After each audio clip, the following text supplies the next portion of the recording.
All right, so we're going to be checking out a Hoot replay on Mina, and obviously Mina is actually pretty strong right now, and we'll probably see her in more night shifts. So let's look at the build really quickly, and then we'll go into the game.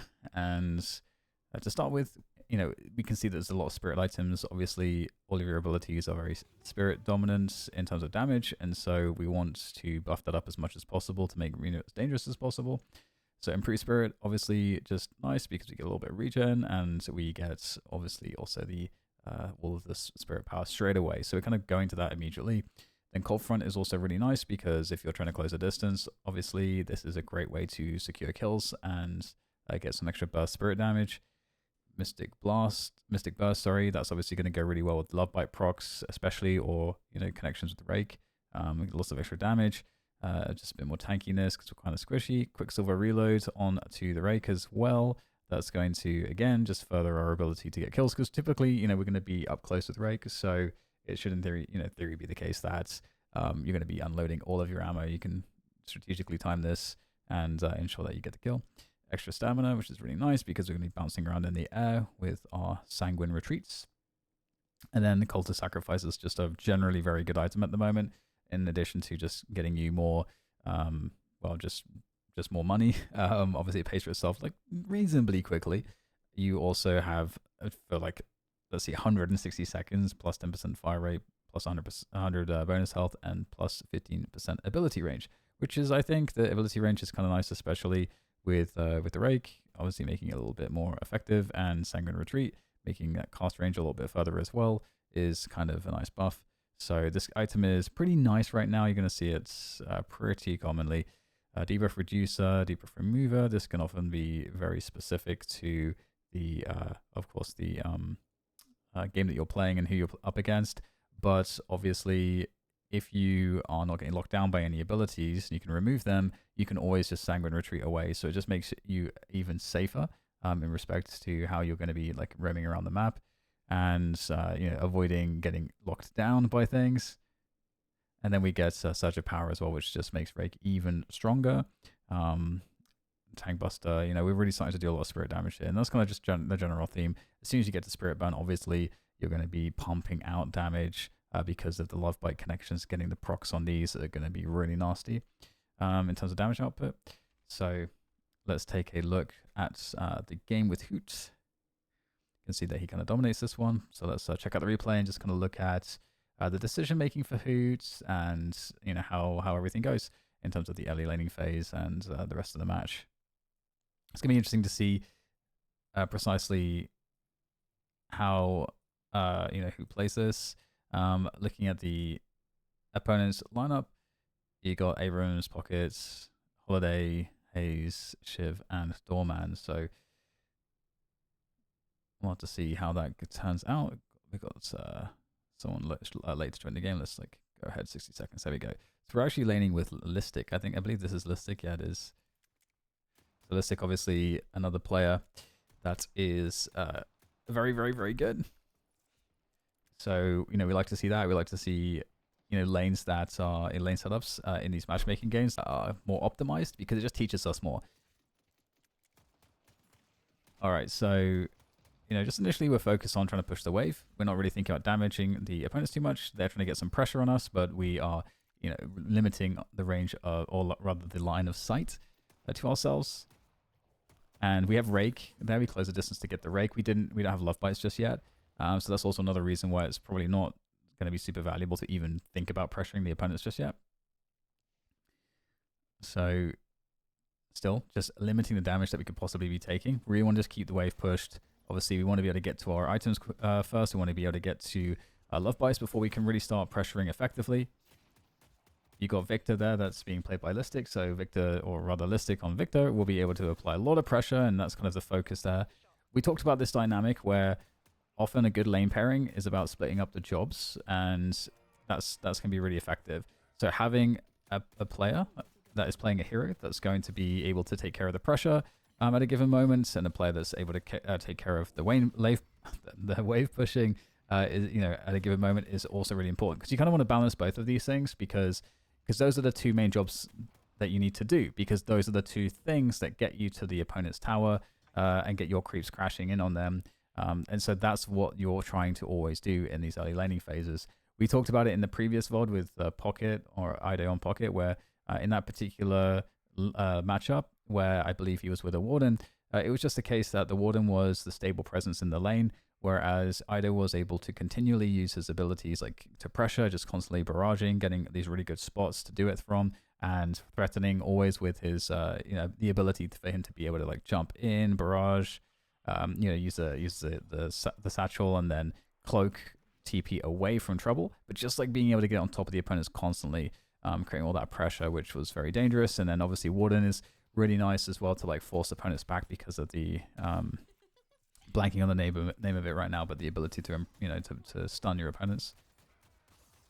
So in general, we're seeing that the focus has been more so holistic to be pressuring the enemy heroes, and part of this is also because we don't have much in the way of regen items. Oh, this is actually another thing I was going to mention. Usually the player, like we saw with Ido, that's doing all the pressure, is also the player that tends to go get the boxes. It seems to be the case because you want the other person to kind of just be, again, sustainable on the lane. So yeah, we do have more of our abilities now, Love Bites and Sanguine Retreat, in addition to the Rake, which is really nice. And now we're going to start to see maybe a little bit more pressure as well, especially given that they're quite low. Victor seemingly quite strong in lane here against the Shiv Holiday. Shiv Holiday should be pretty decent in lane, so Listic, being Listic, just doing a really, really good job. So just you can see the focus once again going back onto the creeps here to make sure that ours can get into that tower crashing situation.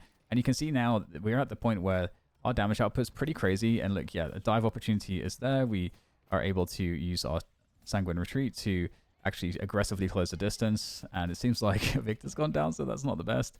Rake comes out. Ooh, that's a really nice Rake. Just barely able to take down the Holiday. And this is a super close fight. And oh my goodness, so close. But it actually works out. So, well done, obviously, by Hoot to secure that one. And this is an opportunity that could have gone either way, but obviously we keep creating opportunities like this because we're crashing onto their tower consistently, which allows us to keep getting damage on them, and then eventually you can dive them. So we use the Sanguine Retreat there to kind of reposition with the ult whilst the ult's already going. That's something that you can do with Nostra, and just continuing to add that pressure.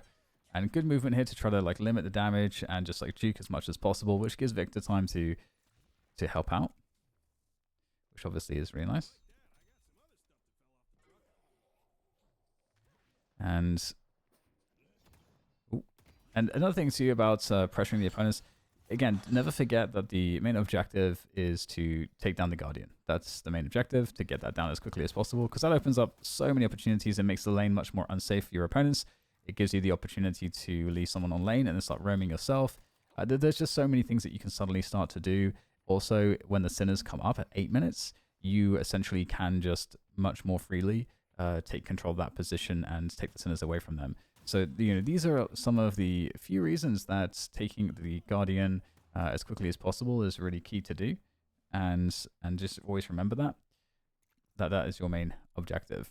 And it's never bad to preserve your health in the course of that objective, but just understand that as soon as you are starting to allow the other team to get their health back up and their ability to then dive you and challenge you then gets greater and greater, because you can always look at the resource of health as a resource that you spend to buy you pressure.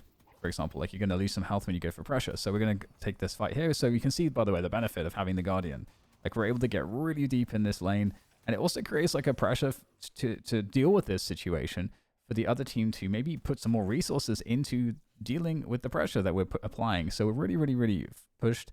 And so now we are relying on our teammates to ensure, or rather inform us if people are missing from their lane, because we need to be able to understand where we're safe and where we're not. Because if we can keep this pressure up and we know that no one's coming for us, we're in such a good spot. Because you can see like this, so far there's no one that's coming for us. The mid lane is really hotly contested, and we can see there's both players there. We can see there's both players on the right side lane. So this creates a world in which for us it's very, very safe to continue to just have this like super, super close pressure. And we're even getting some damage on the Walker. We're getting the creeps, the enemy creep camps as well. enemy neutral camps. So we're in such a good spot because of this, just taking this Guardian down really, really quickly. The Sinners are coming up in about a minute, and you can see we're going to go back and get our extra items. So extra health, stamina, reload, quicksilver reload all coming in. So generally speaking, we're in a very, very good spot here. You can see kind of how the skilling is going as well. We get a couple on Rake, a couple on Love Bites, one on Sanguine Retreat, and we're kind of leaving Nox Nostra for now. Okay, so we're trying to steal the neutrals, so this is great. Again, it's just very good fundamentals. If you have pressure on your opponents, in terms of map control, you need to try to always be getting more value out of that and trying to therefore deal with the enemy neutral camps. And the thing about this too is that it can also precipitate fights, because if you're like stealing from them, they need to try to do something to prevent that. So usually that's going to be to try to fight you, and so it creates an opportunity for you to create an engagement for you and your teammates, which is another opportunity to get more ahead. Obviously, if you create an engagement that is not good, then you're going to get your team behind. So that's kind of the thing that you have to judge in that scenario. But it's also something that you need to communicate with your teammate to play around. Okay, hey, let's go steal their jungle. We've got this map control. Let's go steal these camps. And you can both just get rid of the camps like super quickly. And again, obviously they're going to be able to likely hear that if you're in their territory and they're somewhat nearby. And so that's when they're going to be like, oh man, we should try to punish this. So then you get to extend your lead further if you win the fight, as we're seeing here. So now we're kind of into the 8-minute plus mark where the Sinners have gone. We can see that we're getting some roam now. That's kind of naturally happened efficiently from trying to attack those creep camps, following up on where our opponents actually are trying to defend and just keeping, just invading and invading. And now we find ourselves towards the mid position. Nox Nostra comes out, which is basically just like GG always for Pocket. To be honest, like the silence impact is so huge. Like Pocket it gets to benefit from being extraordinarily slippery at this time of the game, especially because there's not really any way to stop him from just satcheling and then uncloaking away. And well, the Nox Nostra will silence him, and he takes a lot of damage from Spirit, so it's basically the most deadly thing for a Pocket. So that's something that I think Mina is like very annoying to deal with if you're Pocket. I've played a lot of Pocket recently, and anytime I run into Mina, it's like I feel like she only targets me and I only die to Mina, and I just get absolutely wrecked every time. So so here we go, another jungle invade. We're trying to also like deal with this Sinners as well, and that's actually pretty funny. We're still like just going for it, even though the guy's like in our face and he tries to punch it as well. That's pretty funny. So yeah, in a really good spot right now. Again, just focusing even more on jungling. And one of the reasons why this is also very possible for us to do as the Mina is because with Sanguine Retreat, we have a lot of safety in this position to do so. We're in a great spot to continue pressure because how do they punish us? I mean, we can just TP away. We're pretty strong because we've got, some power spikes. We're going to get the cultists now as well. And so that's going to make us even stronger. Obviously, the farm element to it is nice, but we talked about some of the bonuses that you get, the 160-second duration for the item, the buffs of the item. Another thing you can see Mina's great at is like picking up those buffs really, really quick as well, which is also quite powerful, and he continues to pressure. So this is what we're seeing right now, is we're seeing a really good pressure game coming out of Hoots. Just doing everything right. I think this is such a great example of how you should be abusing map control when you're on a hero like this, because Mina has all the escape options, she's got a lot of damage, and because of both of those things, she gets to take more risks, and she can really snowball pretty quickly. And there's the ult as well, so if the ult's, oh, that's a big bag, and that's Pocket again, and he's dropping that massive bag. That is depressing as hell if you're Pocket. And this is a huge swing of value. We're at 15k souls now already, so we're just stringing one engagement into the next, keeping the pressure on. And I think for a lot of players, you wonder, okay, what should I be doing right now? And I think this is why it's actually very important to try to ensure that you play the early game correctly, because if you get behind in the early game, it's actually a lot harder to make decisions in many respects, because if you're doing well, it's actually pretty obvious, like, oh, we're doing well, we should just go from just keep pressuring, and this is how we do the pressure.